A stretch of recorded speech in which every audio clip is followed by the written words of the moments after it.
আজকের ভিডিওটা হলো কিভাবে আপনি রেশমি সুতাকে ম্যানেজ করতে পারবেন। মানে অনেকেই আছে না, রেশমি সুতা খুললেই পেঁচিয়ে ফেলেন, তো তাদের জন্য ভিডিওটা। প্রথমে রেশমি সুতাটা মেলে ধরে এক পাশ শক্ত করে বেঁধে নেবেন। এরপর এগুলো বাঁধা থাকে যে চিকন চিকন সুতা দিয়ে, ওইগুলো কেটে দিবেন। রেশমি সুতা কিন্তু পার্ট পার্ট করে বাঁধা থাকে, যার কারণে এই সবগুলো সুতা একটা একটা করে সব কেটে দিতে হয়।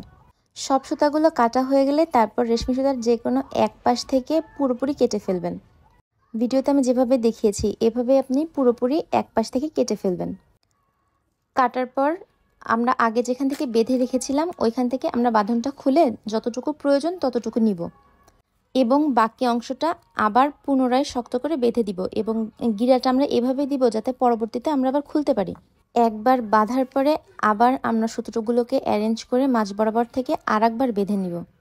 এইভাবে করে বাঁধার পর আমি সাধারণত পলি ব্যাগে করে এই সুতোটাকে আমার সুতোর বক্সে রেখে দেই, তাহলে দেখা যায় অন্য সুতোর সাথে মিক্সড হয়ে যায় না। এভাবে করে যদি আপনি রেশমি সুতা অ্যারেঞ্জ করেন তাহলে আপনার সুতা খুব কম ওয়েস্ট হবে।